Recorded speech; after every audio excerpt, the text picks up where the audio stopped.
जय गुरुजी आंटी। जय गुरु जी संगत जी। अभी बहुत बहुत ही सोलफुल हार्ट टचिंग कवाली को सुना था। गुरु जी की आज्ञा से आज का सेशन शुरू करते हैं। लास्ट टाइम जो भी हमने पढ़ा था वो ये था, जो हमने पढ़ा था कि does the subconscious mind develop as human beings grow old। तो उन्होंने कहा था ऐसा जरूरी नहीं है, ये डिपेंड करता है आप उसको कितना मजबूत करते हैं, कितना स्वस्थ रखते हैं, ये आपके ऊपर डिपेंड करता है। और हाँ, उन्होंने हमें ये भी बताया था कि जो बच्चों का सबकॉन्शियस माइंड होता है ना, that is really really powerful. Why? Because the child has just come from the spirit world to earth. फिर उसके बाद हमने ये भी पढ़ा कि जैसे उन्होंने पूछा, जैसे उन्होंने हमें बताया कि जो अर्थ सोल्स है ना, वो अपने प्रियजनों को मिलती हैं स्पिरिट वर्ल्ड में जब वो सो जाती हैं पूरी तरह, जब डीप और ड्रीमलेस स्लीप होती है। तो ये कैसे होता है वो भी हमने अच्छी तरह से पढ़ा, कैसे होता है। फिर आगे पढ़ा था does a person subconscious mind know when he और she is going to die. कहते हैं हाँ बिल्कुल पता होता है, पर अगर किसी की दुर्घटना हो जाए, एक्सीडेंट हो जाए, मर्डर हो जाए, तब ड्यू डेट का पता नहीं होता है, क्योंकि ये भगवान के लॉ से बाहर है ना। उसके बाद हमने पढ़ा था जो only negative souls go into astral form. तो उन्होंने बोला था नहीं, सारे ही एस्ट्रल फॉर्म में जाते हैं। Astral body astral body shed की जाती है, उसके बाद स्पिरिट बीइंग्स बनते हैं। सो ये नेचुरल ट्रांजिशन बनाया है ईश्वर ने। फिर पढ़ा do souls from higher realms want to remain in astral form. No, वो नहीं रहना चाहती हैं। क्यों? क्योंकि वो उनको जल्दी होती है कि वो फटाफट, क्योंकि उन्होंने वो एक्सपीरियंस लिया होता है ना पहले, कि हम जो स्पिरिट बीइंग्स हैं उसी में हम दोबारा से हमारी ट्रांजिशन हो जाए। उसके बाद फिर हमने पढ़ा था when bad souls die, spirit souls from lower realms come to fetch the ones who have died. What is the purpose of this? तो इसका पर्पस तो यही होता है कि चांसेस होते हैं कि शायद वो भी थोड़ा सुधर जाए, पर ये सब कुछ निगरानी के अंदर होता है। It is done under strict supervision, ताकि वो वहां से भटक ना जाएं और कुछ ऐसी और रूहों को ना साथ में ले लें। तो मतलब it's held under strict supervision, so उसका निगरानी जो होती है वो असिस्टेंट के रूप में ये जो रेल्म 4 स्टेज 5 और रेल्म 5 स्टेज 5 के ही रूहें करती हैं वहां का ये काम। उसके बाद फिर हमने पढ़ा when we are born does the same natural progression apply? Do we start off as spirit beings, then become astral beings and finally human beings? कहते नहीं, जब स्पिरिट बीइंग रीबर्थ होता है ना स्पिरिट बीइंग का, तो जरूरी नहीं है, he does not go through the astral phase. His soul and subconscious mind simply occupy the physical body of human being. So the transition is directly from spirit being to human being. फिर उसके बाद पढ़ा how can you make your physical mind cooperate with the subconscious mind. वो भी उन्होंने बिल्कुल अच्छी तरह से हमें समझाया। उसके बाद जो आज पढ़ेंगे, इसको गुरुजी के आगे से आगे कंटिन्यू रखते हैं।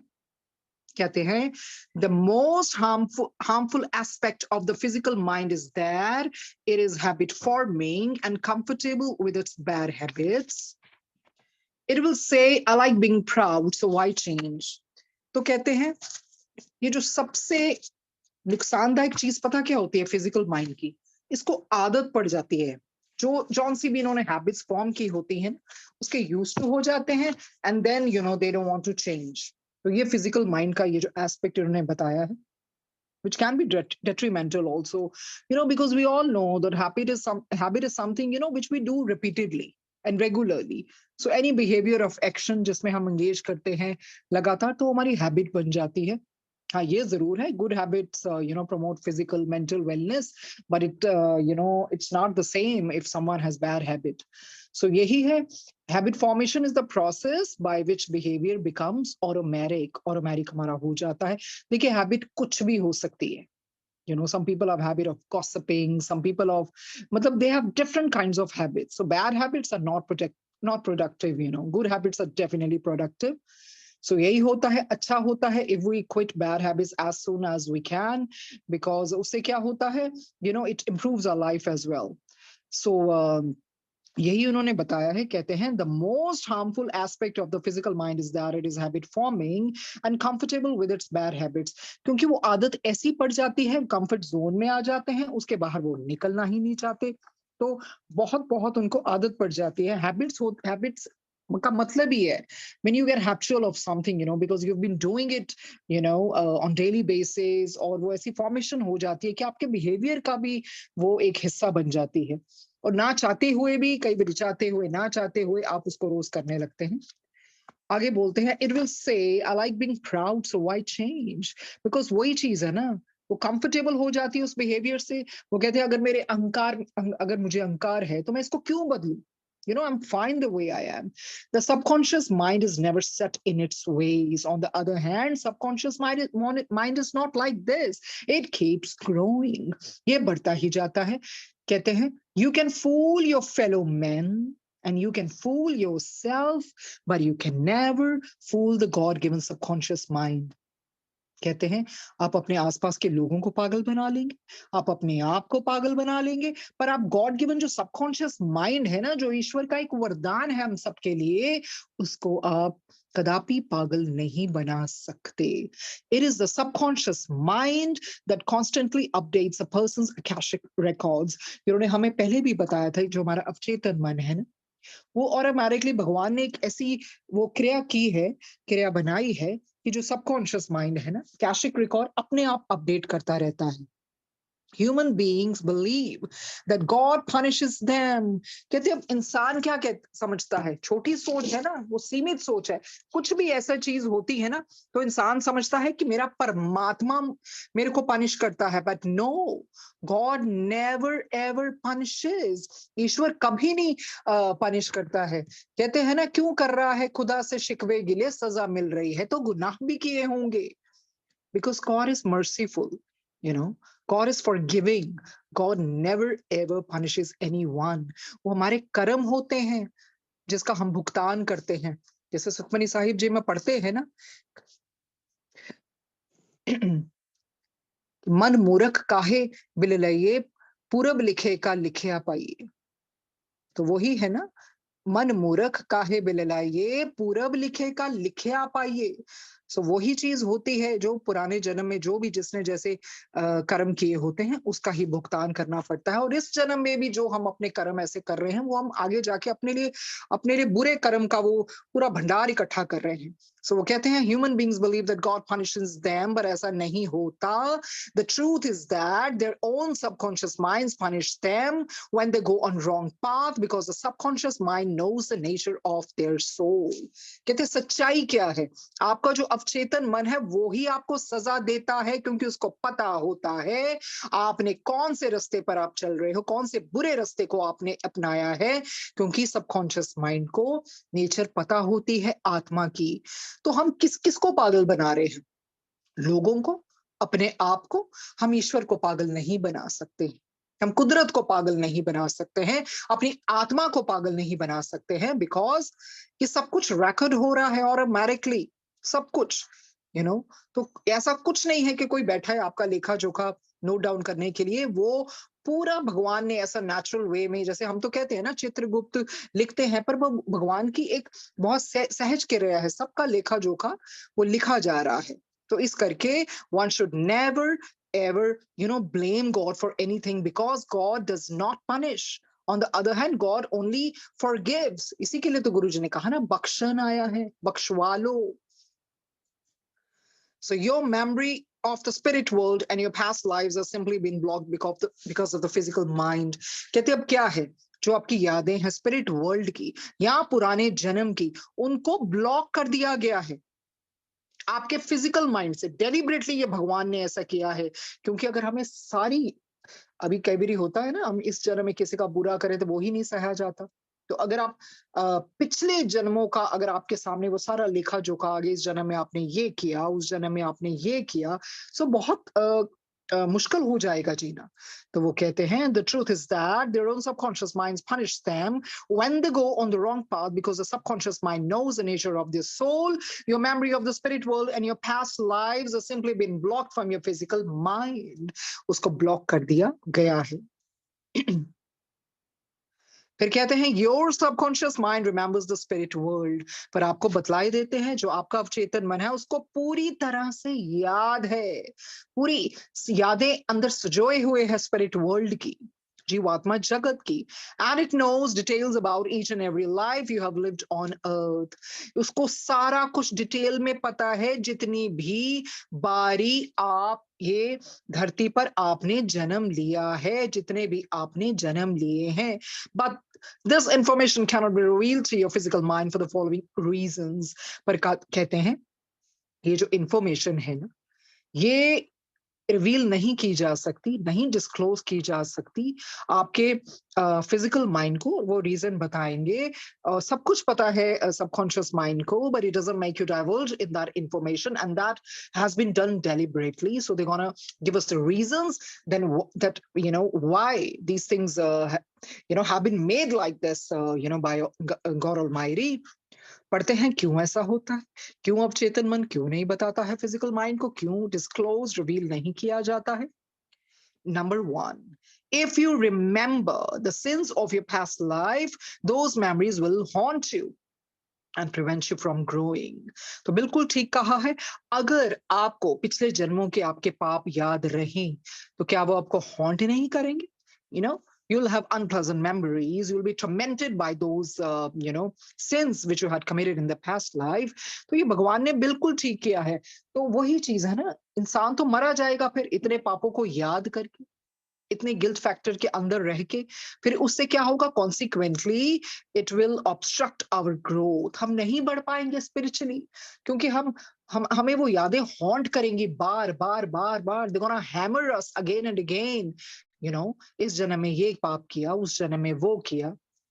For example, if you hurt someone badly in a past life, the guilt might be too much for you to cope with in this life, and you would be unable to forgive yourself.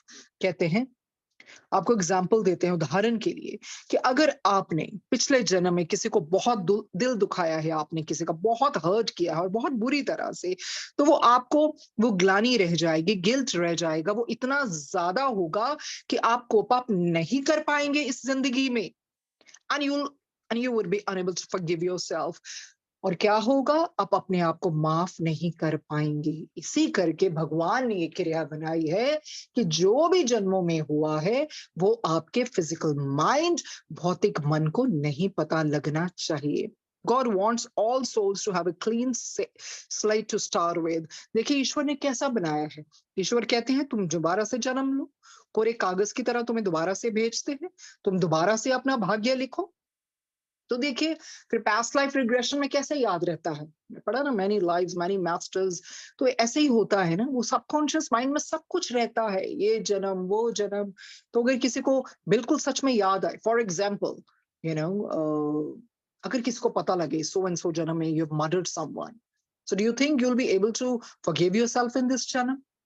I don't think so, because then you'll be always you'll be under that guilt factor. Why did you do that? Why did you do that heinous crime? तो कई बारी ऐसी चीजें होती हैं, ऐसी चीजें भयानक भी हो सकती हैं. अगर आपको बताया जाए कि आपने क्या क्या पाप किए थे, तो इंसान अपने आप को माफ नहीं कर पाएगा और उस तरह से फ्रेश जीवन अपना नहीं स्टार्ट कर पाएगा. So that is why God Almighty is so merciful. He gives us the chance to start our life, with clean slate, so that we can just, again start, with a fresh mind, with a fresh life. So deliberately it has been done. Number 2 पढ़ते हैं. Your physical mind is limited. It is not capable of understanding many things that the subconscious mind knows. दूसरा ऐसा क्यों होता है? क्यों reveal नहीं किया जाता? पहला उन्होंने हमें बताया. दूसरा कारण ये है, जो आपका ये है ना फिजिकल माइंड, भौतिक मन, ये बहुत लिमिटेड है, ये बहुत सीमित है. इसमें वो क्षमता ही नहीं है कि ये समझ सके वो चीजें जो सबकॉन्शियस माइंड समझता है. तो क्या है? physical mind is narrow. That means it has its own restrictions. That is why it's not capable of comprehending the things which subconscious mind can. Because why? Subconscious mind is pretty vast. It's so vast that it can accumulate so many things. But on the flip side, physical mind can not. तो इस करके ईश्वर ने वो reveal होने नहीं दिया है. ये दूसरा कारण उन्होंने हमें बताया. Number 3, if you remember details of the spirit world and the joy and peace you felt if you were on a good realm, provided if you were on a good realm, you would not be able to survive on earth for even a second. कहते हैं अगर आपको वो याद आ जाए ना कि spirit world में क्या असीम खुशी, क्या असीम शांति, दैट ट्रैंक्विलिटी, हाँ वो तभी होती है ना जब आप उच्च लोक में हो, जब आप ऊपर रेल में हो। तो कहते क्या वो याद करते हुए आप सरवाइव कर पाएंगे धरती पर एक क्षण के लिए भी, एक सेकंड के लिए भी? कहते नहीं। So imagine what beautiful place, enchanting place it would be that they're really I'm so sorry that they're really sure of that we would not be able to even survive here for a second. They're not talking about minutes or hours. They're saying not even for a second because that spirit world is immensely beautiful. You know, it's such a magnificent place that a person cannot survive if he or she remembers the details of the spirit world. आगे बढ़ते हैं. Your longing for the spirit world would be so intense that you would be miserable on earth. आपकी yearning, कहते आपको पता है, you'll be pining for that place, you'll be craving, you'll be dying to go there. Your longing for the spirit world, वो जो आपकी इच्छा है, longing है, इतनी deep होगी, इतनी intense होगी कि आपका जीना यहाँ पर दुर्भर हो जाएगा. So इसको जानते हुए एक बहुत दिलासा मिलता है ना कि नहीं सच में इतनी सुंदर जगह कि वाकई आने को मन नहीं करेगा, इतनी सुंदर है कि वो खुद कह रहे हैं कि आप तो एक सेकंड नहीं टिक पाओगे. तो ये मान लीजिए कि जो भी हमारे प्रियजन हैं और हमने देखा होता है उनका जीवन कैसे जिया है तो वो बहुत अच्छी जगह जाते हैं. सो ये चीज हमें बहुत पीस देती है that they are at a good place. At God Almighty's good place because it's full of serenity, the happiness, the joy, the elation, you know, itni sundar jagah which is oozing out happiness. The happiness is literally just gushing out. Spirit world ऐसा है जो परमासा योगानंदा जी ने भी इसका वर्णन किया है और बायोग्राफी ऑफ अ योगी में कि इतनी सुंदर जगह कि वहां पर आने को मन नहीं करता. कई बार ऐसा होता है जिनके नियर डेथ एक्सपीरियंसेस होते हैं कुछ क्षण के लिए वो स्पिरिट वर्ल्ड जाते हैं जब मतलब तो वो इतनी सुंदर जगह है तो कई बार ईश्वर को उनको वाकई में खुद भेजना पड़ता है कि नहीं तुम जाओ वापस, अभी तुम्हें ऐसे कार्य करने हैं, तुमने अपना कोई मिशन पूरा करना है. And that soul does not want to come here. So literally God has to just push, you go back, your time hasn't come yet. You still have to do so many things. You have to manage so many things. Otherwise, इंसान कभी भी वापस नहीं आना चाहे, provided बशर्ते आप अच्छे लोक पे हो तो इस तरह से वो रीजंस बता रहे हैं क्यों रिवील नहीं किया जाता. Number 4, your life on earth is a test. ये परीक्षा है भाई धरती पे आना. If you were aware of the karma, testing and training you are to go through, your journey on earth would have no meaning. कहते हैं अगर आपको पहले ही अवेयरनेस वो ज्ञात हो, वो ज्ञान दे दिया जाए क्या किस तरह की परीक्षाएं हैं, किस तरह की ट्रेनिंग आपको मिलेगी, तो फिर आपका मतलब थोड़ी कोई रह जाएगा जीने का. Moreover, if everything was revealed to you, it would no longer be a test. अगर हर कुछ अनलीश कर दिया जाए, सब कुछ रिवील कर दिया जाए, डिस्क्लोज कर दिया जाए, तो आपकी परीक्षा फिर कौन सी हुई? फिर तो आपको सब कुछ पहले से ही पता है. तो क्या चार्म, तो आप क्या एफर्ट करोगे उस चीज के लिए, क्या एंडेवर करोगे, प्रगति कैसे करोगे नेचुरल वे से, क्योंकि आपको तो पता होगा क्या क्या टेस्ट आएंगे, क्या क्या ट्रेनिंग आएगी. नहीं पता होता ना. तो गुरुजी के साथ भी रहते ऐसे होता है ना. ये तो किसने कहा है कि गुरुजी के साथ होते लाइफ स्मूथ होती है.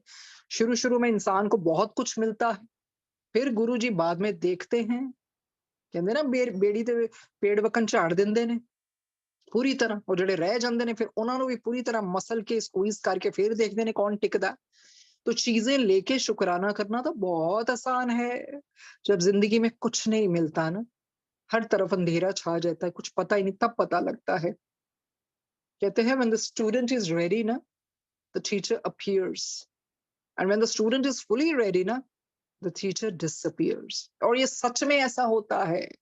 आपको पता ही नहीं आप किस तरफ जाओ, किसको पूछो, क्या करो, क्योंकि आपको पता है ये गुरुजी की रज़ा में हो रहा है। तो यही चीज़ है। ऐसा कुछ नहीं होता है कि गुरुजी की शरण में आ गए हो तो life's gonna be smooth, no.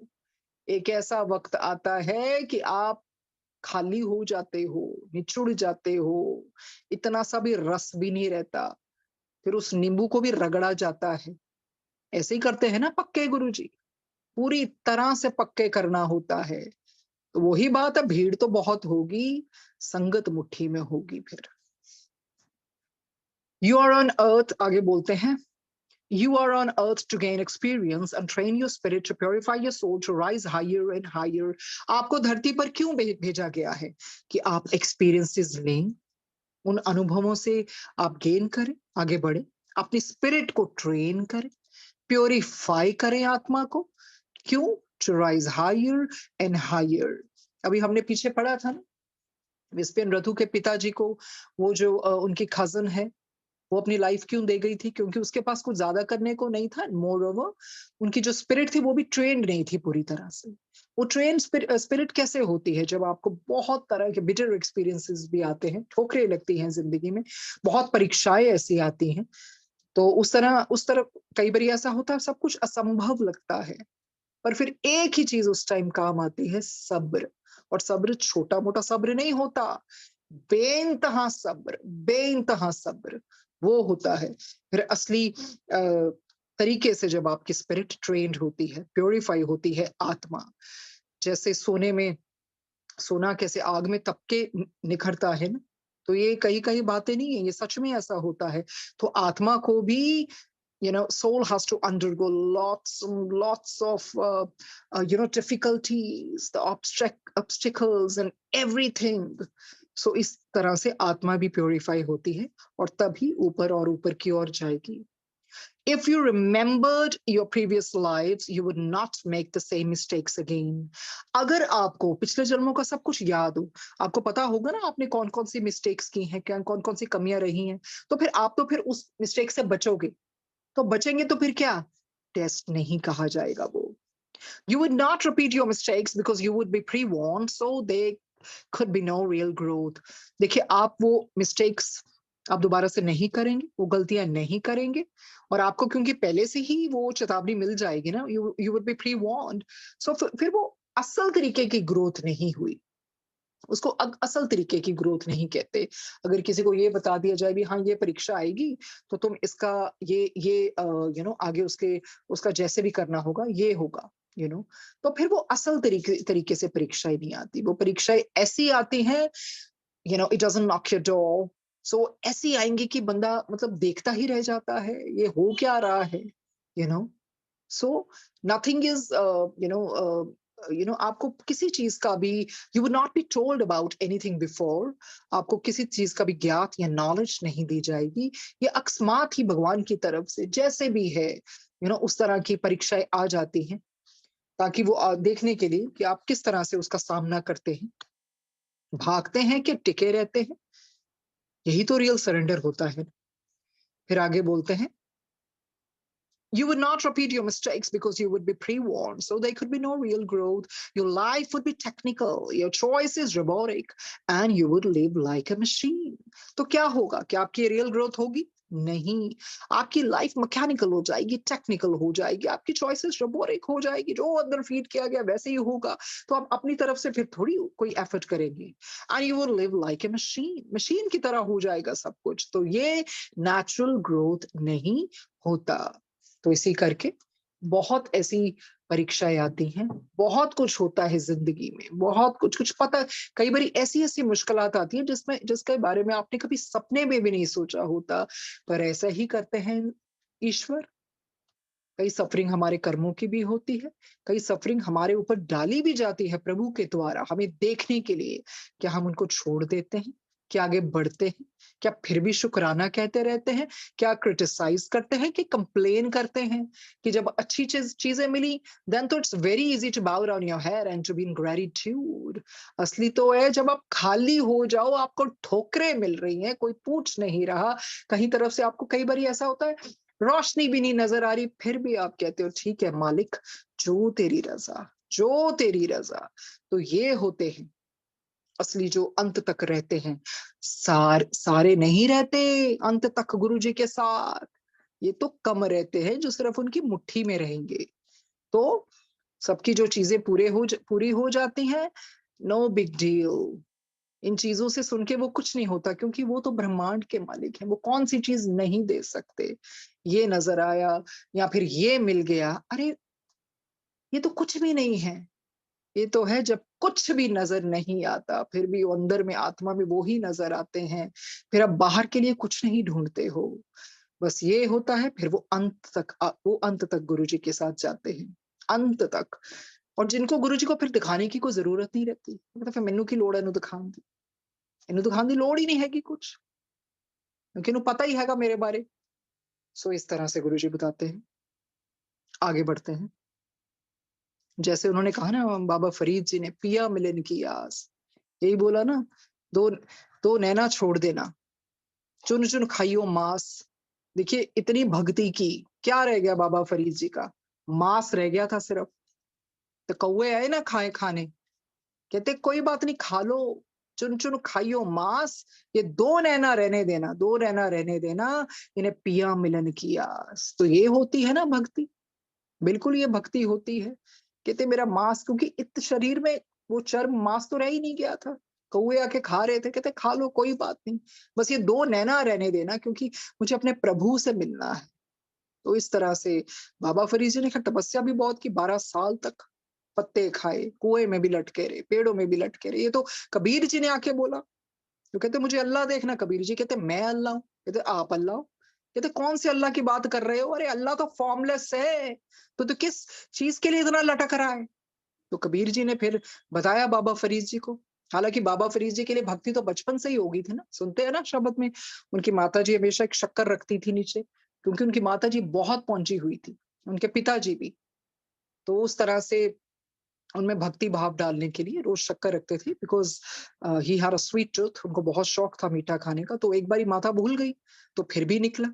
तो माता कितना रोई कि वाह प्रभु की ये देखो लीला।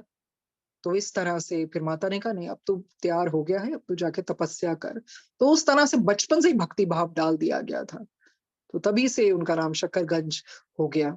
ये फरीदकोट पंजाब में ही जगह है, उनके नाम से है फरीदकोट। तो बाबा फरीद जी की भक्ति और उनके कलाम पढ़ने वाले हैं। उनके कितने सारे श्लोक श्री गुरु ग्रंथ साहिब जी में भी दर्ज हैं। सो ये सब कुछ पढ़ के पता लगता है कि इन्होंने किस तरह से भक्ति की होगी। तो ये भी दिखाया कि किस तरह से जब उनमें भक्ति आ गई, इतनी तपस्या की, तो उन्होंने जब चिड़िया उनको तंग करी, कहते की चीजें लाए रखी हैं, मर जाओ। उसी वक्त चिड़िया मर गई। उनको हो गया वाह मेरे तो कितनी सिद्धि आ गई, तो मर गई। फिर कहते जिंदा हो जाओ, वो जिंदा हो गई। तो फिर क्या हो गया, कुएं में एक एक औरत थी जो पानी उस तरह से भर रही थी। तो बाबा फरीद जी कहते भी मुझे पानी पिला।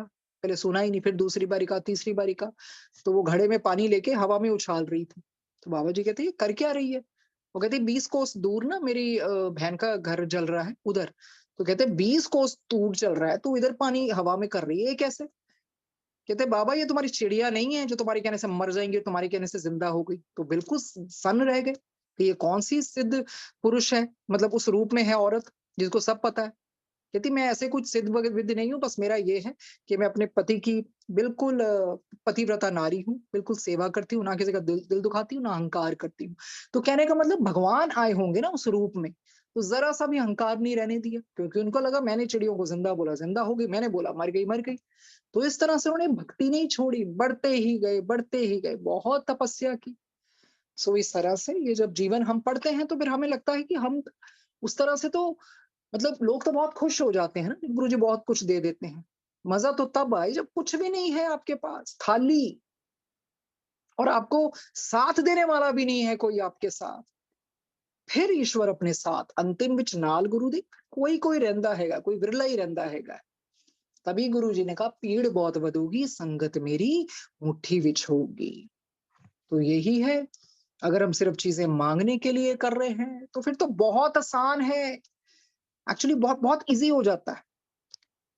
जैसे गुरु जी नाल बने, गुरु जी कहते चलो, जैसे किसी ने आना, लो ले लो जो लेना, मगरे लथो, दफा हो जाओ उधर, मगरे लथो। कहने का मतलब है ठीक है, इनको जो मिलना था, इनको जो इनकी चाह थी मैंने दे दिया। ये ज़रूरी थोड़ी है एंड तक मेरे नाल रहेंगे। सो इस तरह से गुरुजी बतलवाते हैं। मुझे माफ़ कीजिए मेरे अगर बोलने में कुछ गलती हो, क्योंकि कहीं भेजा गुरुजी ने जैसे भी, और पूरे eight 11th our literally eight 9, दो I had logged in but I really reached my home at 9। तो वो कई बारी हो जाता है ना, फ्रेम ऑफ माइंड थोड़ा-सा हो जाता है, डिस्टर्ब हो जाता है। सो कुछ भी मेरे से गलतियाँ हुई हों, फंबलिंग हुई हो, मुझे प्लीज़ क्षमा कीजिए। आगे बढ़ते हैं। Okay. They are a few earth souls who have a more developed subconscious mind than others. कहते हैं, कुछ ही ऐसी रूहें होती हैं धरती पर जिनका जो सबकॉन्शियस माइंड होता है ना, थोड़ा ज्यादा उभरा होता है, ज्यादा डेवलप होता है। Sometimes the souls are allowed to remember their previous lives on earth, and they may also have memories of the spirit world, but this is very rare. कई ऐसी रूहें होती हैं धरती पर, उनका सबकॉन्शियस माइंड ना ज्यादा डेवलप हुआ होता है। पर कहते हैं ये जो ऐसी रूहें होती हैं ना, इनको अनुमति दी जाती है कि अपनी प्रीवियस लाइफ्स इनको याद होती है। और इनके पास सिर्फ वो ही नहीं, प्रीवियस जन्म ही नहीं, पर स्पिरिट वर्ल्ड की भी यादें होती हैं। हमने सुना है ना, कई बारी बहुत बारी न्यूज़ में भी आता है या अखबारों में भी पढ़ा है कि फलाना-फलाने बच्चे को याद आ गया, वो कौन से गाँव में पैदा हुआ था, फिर वो जाते हैं, उसको लेके जाते हैं, फिर वो वाक़ई में वो सब कुछ बता देता है। तो ये चीज़ें ये भगवान की तरफ से हैं। देखो, क्योंकि उस बच्चे का सबकॉन्शियस माइंड खुला था। बहुत रेयर होता है, पर सच में ऐसी बहुत बारी हमने सुना है कि जिनके प्रीवियस लाइफ्स का जिनको पूरा ज्ञात होता है कि पहले मैं यहाँ जन्मी थी, ये मेरे माता-पिता थे, फिर मेरी ऐसे डेथ हो गई थी। तो ये होता है, बट इट्स रेयरली।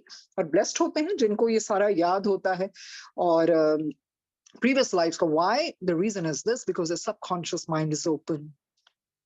कहते हैं, और वो ही नहीं, स्पिरिट वर्ल्ड का भी उनको सब याद होता है, but this is very rare, maybe 1 in million. It is allowed to happen for a specific reason, to give more faith to people and to help spread God's knowledge. कहते हैं, ये ऐसे अपने आप ही नहीं हो जाता है। देखिए, भगवान के लॉज हैं ना फिर स्पेशल। अगर ऐसा होना तो फिर सबके साथ ही क्यों ना होता। ये किसी चंद रूहों के साथ ऐसा होता है। क्यों? ताकि जो जो इंसान है ना, उसका फेथ बढ़े। अब जो कहते हैं जी री-इन्कार्नेशन तो होता ही नहीं, पूर्व जन्म तो होता ही नहीं है। तो फिर जब ऐसी ऐसी सच्ची घटनाएँ सुनते हैं तो वाक़ई में विश्वास होता है कि नहीं, ये ज़रूर ऐसा होता है। कहते हैं, और इससे क्या होता है, जो ईश्वर का ज्ञान होता है उसको बढ़ाने में मदद मिलती है।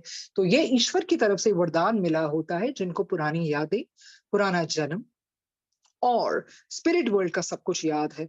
I'll, you know, just tell you one incident. जब ये last year भी पढ़ाई गई थी स्पिरिट वर्ल्ड में, just remember one of my students, she used to come to me, and every day after studying, she would just start cribbing and complaining about, her mom-in-law, ye ho gaya, wo ho gaya, and I would just keep on listening, but I would just tell her that as you are also teaching in a school, so you should just be occupied and busy and you should not pay attention to these things.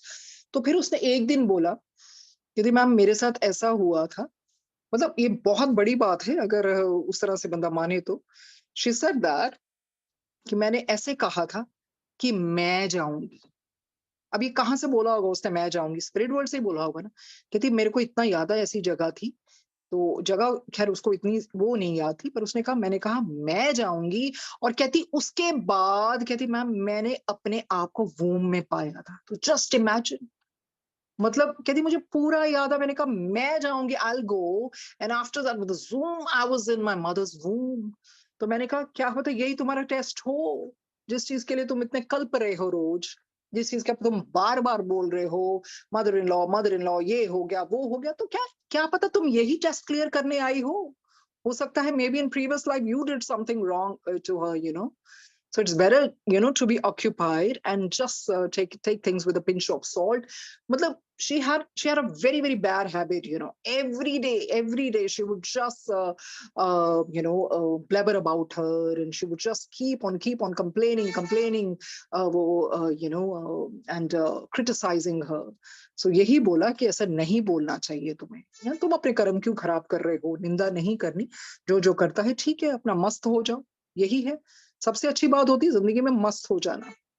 तो तो आई sir अगर आपने बोला कि हाँ मैं जाऊंगी और उसके बाद रूम में थे, उसके बाद कोई ऐसी बहुत बड़ी चीज भी नहीं हुई, you got married and all that, तो यही इसी को अपना टेस्ट समझ लो भाई, इसी को टेस्ट समझ लो। कोई कुछ कहता है कोई बात नहीं है, just think your mother is saying that it's okay, you know, there is no difference between your mother and mom-in-law, so that's fine। तो ये चीजें होती हैं, बहुत बड़ी चीज है, मतलब आपको भी याद हो कि मैं रूम में थी और रूम में आ गई और मुझे सच में उससे पहले मैंने ये बोला मैं जाऊंगी। तो कई बार ऐसी बहुत सारी चीजें होती हैं अपने लाइफ में, हमें यही सोच के सहना पड़ेगा कि हो सकता है यही हमारे ट्रिगर्स हों, यही हमारे टेस्ट हों, जो हमें कई बार बहुत ज्यादा परेशान करता है, वही सबसे बड़ी परीक्षा के रूप में आता है हमारी जिंदगी में।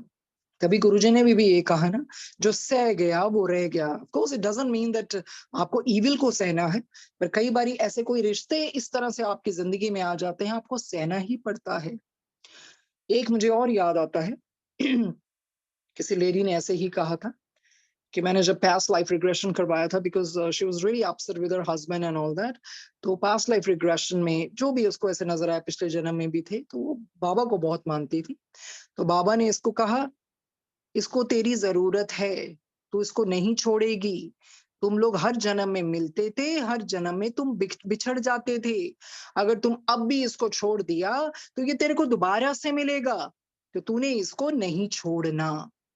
सो बाबा ने बहुत अच्छी मतलब आके उनको बताया, जैसे भी जिस तरह से भी उनको विजन आया या स्वप्न दर्शन हुए, कि इसको तेरी बहुत जरूरत है, इसको इस जन्म में इसका साथ दो, मत छोड़ो।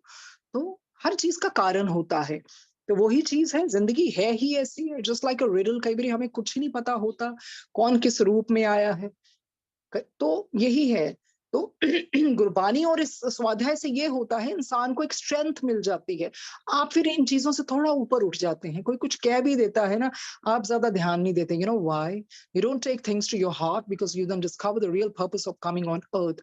तो यही शक्ति मिलती है स्वाध्याय करने से, the laws of the spirit world, इस किताब पढ़ने से, गुरबानी सुनने से, सत्संग सुनने से। सो इस तरह से आगे बढ़ते हैं। If a person's subconscious mind is not open, how can the person change? कहते हैं आप हमें ये बताइए, एक इंसान की सबकॉन्शियस माइंड खुली नहीं है तो वो इंसान कैसे बदलेगा अपने आप को? कहते हैं आपको बिल्कुल बताए देते हैं एक कहानी के माध्यम से, जो हमने पहले भी पढ़ी है।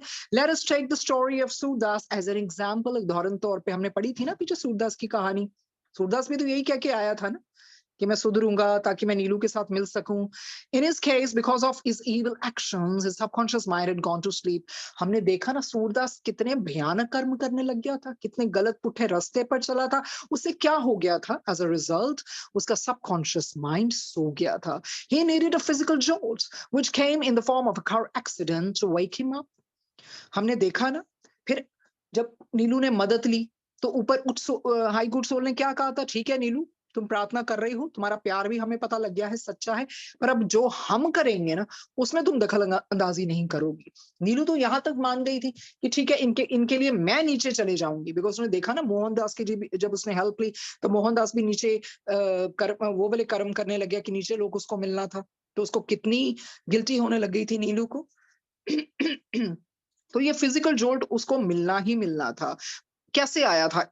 which came in the form of a car accident to wake him up। तो कार एक्सीडेंट हो गया, दोनों टांगे चली गई थी ना सूरदास की। The accident set off a chain of events that eventually led him to cave, in which, when faced with death, he understood and finally realized the wrong deeds he had done। तो देखिए ये जो झटका मिला ना उसको, उसने उसको जगा दिया। कैसे? एक तो उसकी टांगे चलेगी, अब चल तो सकता नहीं था, और चेन ऑफ इवेंट्स कैसे आ गए? हमें देखा ना गुफा में भी गया और फिलिप्स को उसने कैसे अपना गुलाम बना लिया था। तो फिर बाद में जब फिलिप्स को मदद मिली, फिलिप्स वहां से निकला, अकेला पड़ गया। अकेले पड़ के फिर उसको पता लगा ये सारे कुकर्म में क्या करता रहा। फिर रियलाइजेशन हुई, फिर उधर तो कोई सुनने वाला थोड़ी था। वो कन्फेशन उसने किसको किया? अपने आप को किया ना। तो वही रियल कन्फेशन होता है, जब आपको अंदर से महसूस होता है, no, why did I do that, you know what all wrong things I have been doing। तो फिर उसको realization I, realization dawned, you know, on him। So in his case, this painful jolt was required because his subconscious mind had become completely torment. कहते फिर ये झटका उसको मिलना ही था, क्यों? क्योंकि सबकॉन्शियस माइंड सो गया था। तो देखिए कई बारी जिंदगी में देखा ना हमें, ऐसा झटका मिलता है। कई बारी इंसान इतना वो पैसे के नशे में इतना ऊपर जाता है, अहंकार के नशे में इतना ऊपर जाता है, उसको समझ ही नहीं आती, वो अपने आप को ही रब मानने लग जाता है। फिर भगवान क्या करता है? वही कहते ना, ऊपर पैके ऊपर इन्ना ऊपर चक लो ना फिर इकट्ठा ही छड़दा है। तो भगवान भी देखते हैं। अगर भगवान ने किसी को कोई दात बख्शी है ना, तो भगवान भी देखेंगे। पहले तो सब बहुत अच्छी चीजें होंगी उस इंसान के साथ, फिर बाद में ऐसा झटका मिलता है ना, मुंह के बाहर गिरता है इंसान। तो फिर किस चीज की ईगो, किस चीज का अभिमान? क्योंकि दाता तो वो है दाता, वो ही देने वाला है। तो सूरदास के साथ भी यही हुआ ना, अपनी पावर्स का, अपना इस चीज का कैसे उसने किया। फिलिप्स को, भोले भाले को, was so vulnerable and he was so wicked. किस तरह की कहानियां की, मैं, मेरे को ब्लैक मैजिक आता है, मैं तुम्हें ये बना दूंगा, वो बना दूंगा। वो बेचारा ही वाज सो नाइव, सीधा सुधा आदमी, उसको अपनी बातों में फंसा लिया। फिर बाद में नीलू को कितना ऊपर से हुआ कि अगर ये ऐसे कर्म करेगा, ये तो हम तो कभी मिल ही नहीं पाएंगे। सो उसको हाई गुड सोल्स की हेल्प लेनी पड़ी। पहले तो उसको कितना टाइम लगा मोहनदास को और उनको इकट्ठा करने के लिए ना एक शहर में। सो इस तरह से किसी चीज का भी अहंकार नहीं होना चाहिए, पर उसको रियलाइजेशन आ गई, वो भी नीलू की वजह से। उनका प्यार कितना सच्चा था। But if a person's subconscious mind is even slightly open, the soul must seize the chance to talk to it. कहते अगर आपका अवचेतन मन थोड़ा खुल गया है ना, तो literally pounce at it, grab the chance. Just grasp it, have a hold of it. Don't let it go. ये कहते हैं. But if a person's subconscious mind is even slightly open, the soul must seize the chance to talk to it and confess the wrong they have done in order to avoid a physical blow. कहते अगर किसी का subconscious mind थोड़ा सा भी खुला है ना, मौका मत जाने दो, पकड़ लो और confess कर लो जो भी आपने गलतियां की हैं, ताकि आपको उस तरह का फिजिकल ब्लो, भौतिक झटका ना लगे। इस करके confession is really really important. Oh God, forgive me. Forgive me for all my wrongdoings which I've been doing, and the wrongdoings which had been done by me in the previous verse, because those things are not I'm sorry, I'm not aware of those things, but you know everything, you know my each and every karma. तो यही कहना चाहिए, प्रार्थना करनी चाहिए परमात्मा, गुरुजी, जो भी पिछले जन्मों से हमें पाप हुए हैं, अभी हमें उनका कुछ भी नहीं ज्ञात है, पर हमें क्षमा करें, बख्शे बख्शे बख्शे, और इस जन्म में हमें ऐसी सतबुद्धि दीजिए महाराज, परमात्मा परमेश्वर, कि हम किसी का ना दिल दुखाएं, ना ऐसे पथ पर चलें। तो यही है, कन्फेस करना है। When we use the word confess, we mean a genuine desire to change. कहते अगर हम कन्फेस की बात करते हैं ना, गलती स्वीकारना, तो ये इस मतलब है genuine desire. ये सिर्फ फेक नहीं करना है. It should be sincere, genuine desire, which should come from your soul, from your heart. Only when his high good soul was sure that Sudas wanted to change from within, then that he genuinely repented was help sent. कहते हैं जब वाकई में सूरदास को हुआ ना अंदर से, ये मैंने क्या किया, इतनी माफिया मांगी, फिर हाई गुड सोल ने क्या किया, जब पता लग गया कि भी he really wanted to change himself from within, तब और genuinely उसकी repentance थी ना, तब ऊपर से उसको मदद भेजी गई. He confessed his wrongdoings and wanted to change, but he confessed to himself in a dark cave in the middle of jungle surrounded by wild animals. कहते हैं उसने कॉन्फेस किया, गलती मानी, गलती स्वीकारी अपने बुरे कर्मों की, और ये भी उसमें अंदर डिजायर थी कि नहीं, मैं बदलना चाहता हूँ. पहले तो कन्फेशन उसने अपने आप को किया, वो हमें शुरू से भी इनिशियल चैप्टर्स में भी हमें सिखाया गया था, सबसे पहले हमने अपने आप को करना है. But he confessed to himself in a dark cave, एक बहुत ही वो गुफा में किया था उसने, जहां अंधकार गुफा में, जहां कोई रोशनी नहीं थी, और कहा जंगल के बीच में, और आसपास कौन थे, जंगली जीव, कोई और थोड़ी था उसको सुनने को, उसने अपने आप को किया ना. It wasn't a place of worship and there was no one to hear him confess except for his own subconscious mind.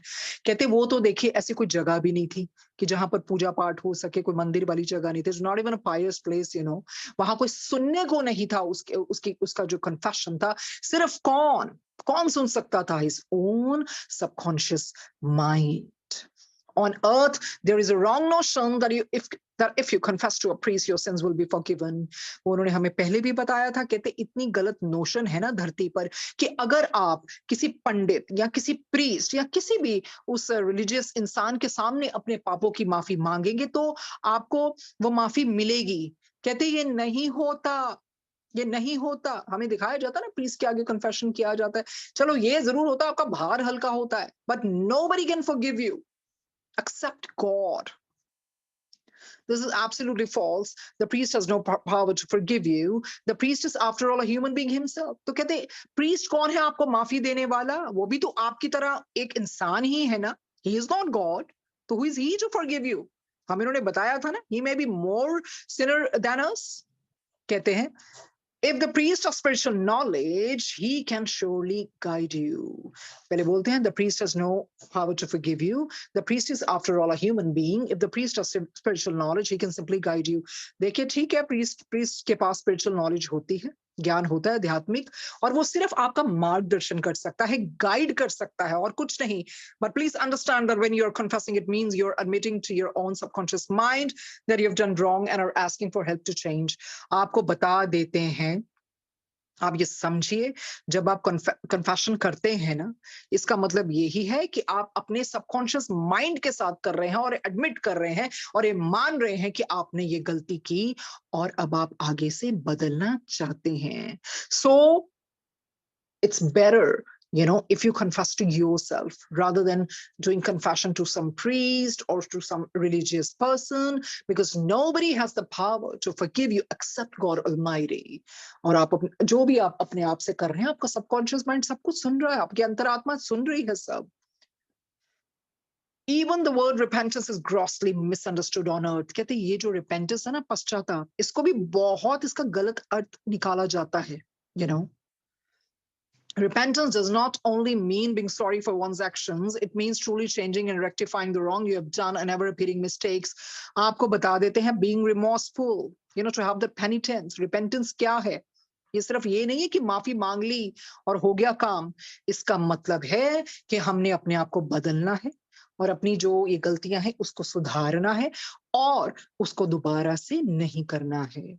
गलतियों का मतलब यही होता है, गलती का मतलब ये नहीं है कि उसकी गिल्ट के अंदर आप सारी उम्र रहे, पर नहीं, आप उसको सुधारें और दोबारा से वो गलती ना कर पाए। तो ये हमने करना है।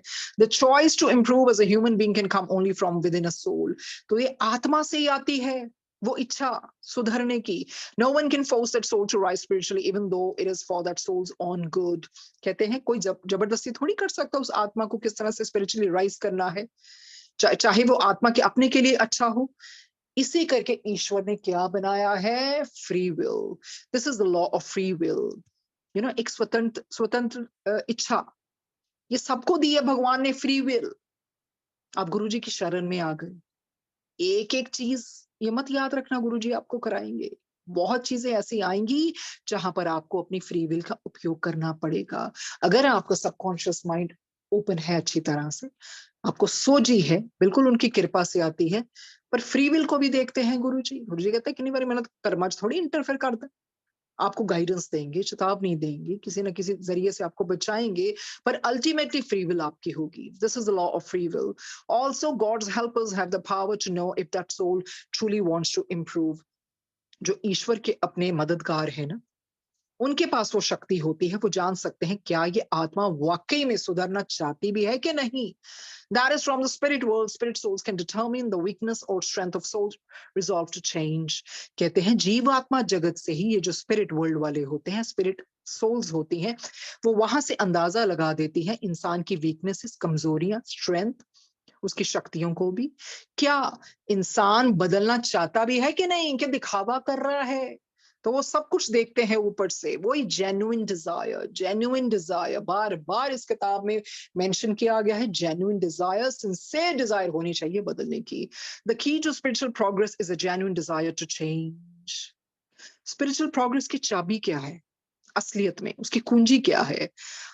Genuine desire to change. तो देखिए जितनी भी गलतियां की हो, अगर आपके अंदर से है ना, no I want to change, the genuine desire should be there, then definitely the help will be provided. Only then can the subconscious mind guide us all toward the light. तभी सबकॉन्शियस माइंड है ना, वो आत्मा को guide करेगा, बिल्कुल guide करेगा। किसकी तरफ जाने को? रोशनी की तरफ।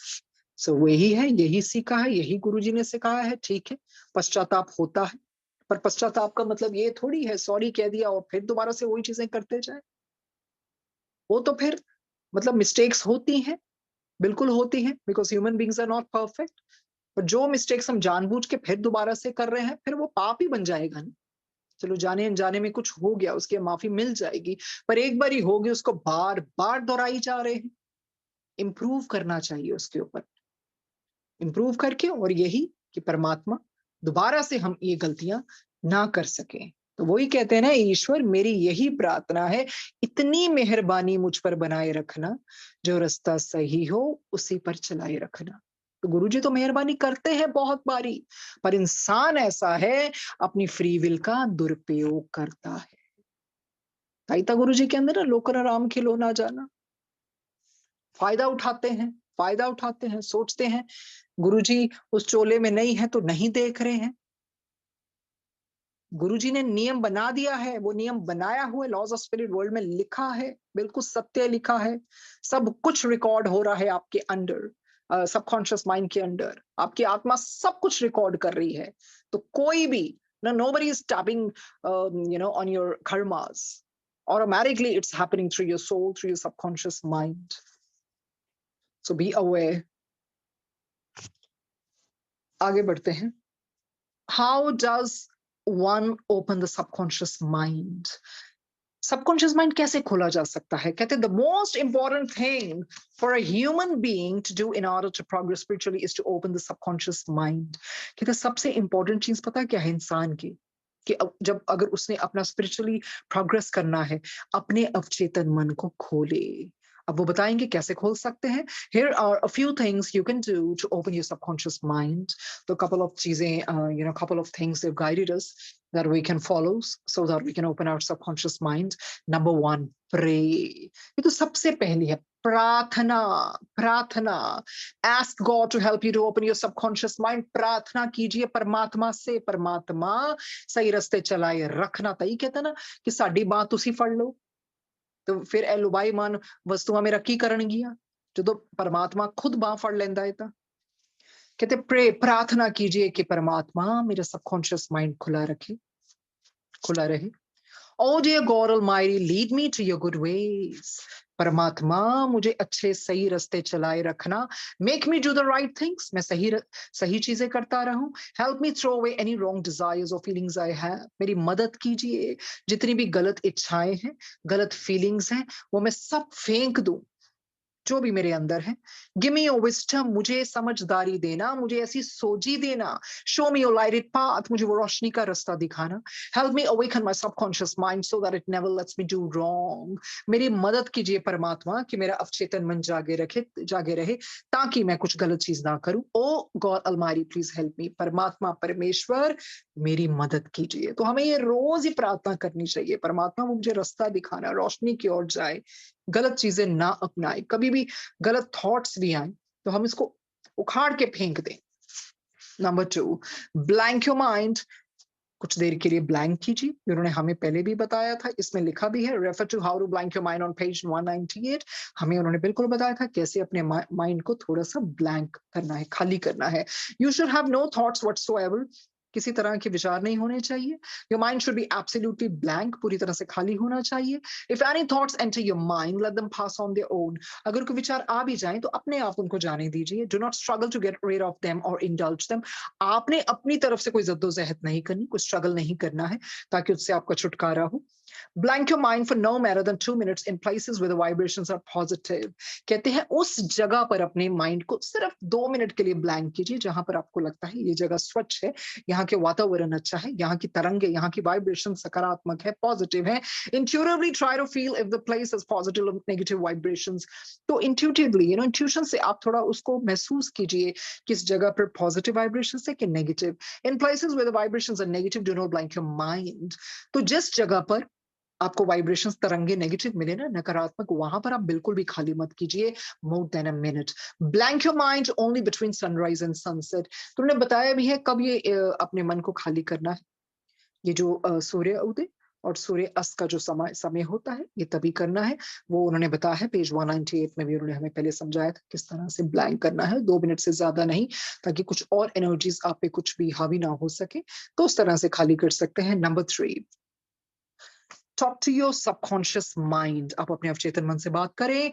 By talking to your subconscious mind, you acknowledge its presence. Because जितना आप बात करेंगे आपका महसूस होगा कि उसकी आपको प्रेजेंस महसूस होगी, बिल्कुल होगी अगर आप इससे बात करेंगे. Then surrender to it completely and ask it to guide you. फिर आप इनको सरेंडर कीजिए, आपको ये मार्गदर्शन करेगा. तो तभी तो स्वरूप के आगे संगत करते हैं ना, बातें भी करते हैं और उस तरह से, ताकि आपको वो महसूस होए. गुरुजी तो निर्गुण रूप में भी है, हर जगह है, सगुण रूप में, स्वरूप के रूप में जब संगत रखते हैं तो उससे आप सरेंडर कीजिए. And you can always pray to him to guide you. Number 4, listen to the advice your subconscious mind gives you. उस तरह की सलाह को बड़े आराम से, सब्र से सुनिए जो सबकॉन्शियस माइंड आपको देना चाहती है. To listen means to convert guidance into action. इसका मतलब ये नहीं है सिर्फ सुनते जाना है, पर उसके ऊपर चलना भी है. वो गाइडेंस को, वो सलाह को उसके ऊपर एक्शन के तरीके पे अमल भी करना है. Each time you follow the advice of your subconscious mind, you're empowering it. हर बारी आप सलाह मानेंगे, आप इसको कितनी शक्ति देंगे ना. Each time you ignore its advice and do not listen, you're weakening it.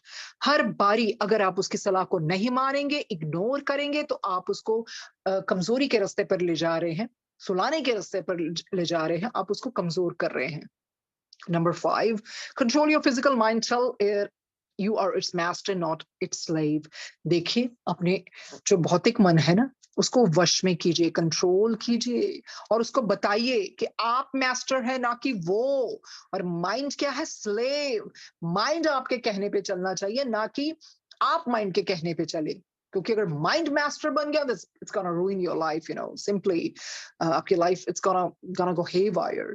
तो बिल्कुल ही फिर डिटेरियोरेशन शुरू हो जाएगी और नीचे की ओर आप कर्म करते जाएंगे. On earth your physical mind is 100% open. धरती पर आपको जो फिजिकल माइंड है 100% खुला होता है, but the subconscious mind is open only 1% to 2%. वो पहले भी उन्होंने हमें बताया था. और दूसरी तरफ से अगर अवचेतन मन देखा जाए, वो सिर्फ 1% या 2% खुला होता है in an average human being. ये एवरेज ह्यूमन बीइंग की बात है, not they not talking about super human being. Average human being, एक आम आदमी की. If you are a very good soul, your subconscious mind will open to a maximum of 7% to 9% on earth. कहते हैं आम आदमी जो एवरेज है ना, उसकी तो 1% से 2%, पर अगर आप बहुत अच्छी आत्मा है तब 7% से 9% खुला होता है धरती पर. Therefore, even though a fraction of your subconscious mind is open, it can easily overpower the physical mind if you choose. देखिए, हो सकता है किसी में इतने प्रतिशत खुला हो, किसी में कम, किसी में ज्यादा, पर आपको बताए देते हैं अगर फ्रैक्शन मात्र भी सबकॉन्शियस माइंड खुला हो ना, तब भी उसमें इतनी ताकत है कि वो एक्लिप्स कर सकता है फिजिकल माइंड को, ओवरपावर कर सकता है. पर ये कब होगा? ये आपकी फ्री विल के ऊपर है, अगर आप ये चूज करते हैं. Even when a soul reaches realm 7 stage 9, the subconscious mind is open only 20%. कहते हैं जब आत्मा पहुंच जाती है ना realm 7 की स्टेज 9 पर, 7 लोग की 9 स्तर पर, तो कहते हैं सबकॉन्शियस माइंड सिर्फ 20% ही खुला होता है. तब भी 20%, देखिए इतने ऊपर रेल में जाके भी स्टेज 9 20% तक खुला होता है. You will continue to evolve in the next universe and your subconscious mind will only be fully open 100% in the final stage of the 7th universe, and you will then finally be able to understand God and live in his presence. कहते इस तरह से जब आपकी प्रगति होती जाएगी ना, involvement होती जाएगी ना, तो इसके बाद आप कहाँ जाएंगे? नेक्स्ट यूनिवर्स में। और आपका सबकॉन्शियस माइंड 100% खुलता है, 100%। पता कब? जब final stage of seventh universe की आती है। इन्होंने हमें बताया था ना कि 7 रेल्म होते हैं, फिर उसके बाद वो ईश्वर का होता है, पर हमें नहीं पता, हमने कभी देखा नहीं ईश्वर को। ऐसे ही बताया था ना विस्पी रतु जी ने। कहते हैं 100% खुल जाता है in the final stage of seventh universe, and you will then finally be able to understand God and live in his presence. तब आप समझ पाएंगे ईश्वर को और उसकी प्रेजेंस में आप रह पाएंगे। ये तब होगा जब वो फाइनल स्टेज आती है, जब आप नेक्स्ट यूनिवर्स में भी मूव हो जाते हैं। आगे कहते हैं below are instructions on how to blank your mind. जो इंस्ट्रक्शंस हैं वो डेफिनेटली हम कल ही पढ़ेंगे। फिर देखते हैं ये क्या कहते हैं उसके बारे में। कहते हैं, it is crucial that you blank your mind only after sunrise and before sunset, because when the sun sets, the vibrations on earth change and become more negative. If you follow the simply steps, you will be more at peace. जो steps है वो हम कल पढ़ेंगे, पर कहते हैं आपको ये बता दे, it's really crucial कि आप ऐसे ही नहीं है कि जब आपका मन किया आपने माइंड को ब्लैंक किया, वो आपने तब करना है सनराइज के बाद और सनसेट से पहले, सूर्य उदय के बाद और सनसेट के पहले। बिकॉज जब सनसेट होता है, सूर्यास्त होता है, द वाइब्रेशंस जो अर्थ की होती है ना, चेंज हो जाती है और नेगेटिव हो जाती हैं। If you follow this simply steps you will be more at peace. ये बिल्कुल सही कहा है। एक बारी मैं गुरुजी के साथ ही बैठी थी डिफेंस कॉलोनी में, तो गुरुजी ने ऐसे किसी ने कहा, किसी ने इदा ही किया, गुरु जी ने, शामी जोत जरूर चलानी चाहिए। तो यही तो है ना, शाम को सकारात्मक शक्तियों का जोर हो जाता है। मन की जोत तो खैर पहले ही जलानी चाहिए, पर वो तो सदैव ही जलती रहनी चाहिए। शाम को जोत जरूर जलानी चाहिए। जैसे हम अगरबत्ती से वो सारा वाइब्रेशंस को शुद्ध करते हैं, क्योंकि ये होता है अर्थ की वाइब्रेशंस चेंज हो जाती है सनसेट के बाद। तो वही जो उन्होंने हमें पीछे भी बताया कि कभी भी ईश्वर को किसी चीज का ब्लेम नहीं देना है, क्योंकि भगवान पनिश नहीं करते हैं। वो पढ़ते हैं ना सुखमनी साहिब जी ने, जैसे 10 वस्तु ले पाछे पावे, एक वस्तु करण भी खोटी गवावे, एक भी न दई 10 भी हर लई, तो मूढ़ा को कहा सही, जिन ठाकुर से ना ही चारा ता क्यों कीजिए सदा नमस्कारा। तो वो जो बाकी वस्तुएं दी अगर ईश्वर वो भी ले, तो फिर क्या करोगे जिस एक के लिए रो रहे हो। तो इसी करके अपने गुरुजी को, ठाकुर को, परमात्मा को हमेशा नमस्कार ही करना चाहिए। उनके बगैर हमारा कोई चारा है भी तो नहीं ना, फिर क्या करेंगे। सो ऑन दिस नोट, पढ़ने वक्त बहुत बहुत बहुत गलतियां हुई हैं। पूरे पूरे पूरे समय में ही गुरुजी ने भेजा है। सो मुझे माफ कीजिए। मैं तहे दिल से अंदर से माफी मांगती हूँ। तो इसको आगे लेके जाएंगे, जो स्टेप्स वो हमें एनलाइटन करना चाहते हैं वो हम कल पढ़ेंगे। सो यही कहते हैं, सही रास्ते पर चलें और माफिया मांगते रहें जो भी। पर माफी का ये नहीं है कि फिर दोबारा से वो गलतियां करें, इसी करके कि हम दोबारा से वो गलतियां नहीं दोहराएंगे। सो thank you guru ji, thank you Ekta ji, Shilpi ji, thank you संगत जी, अपना साथ देने के लिए। इसको कल और लेके जाएंगे इस यात्रा को स्पिरिट वर्ल्ड की। Thank you.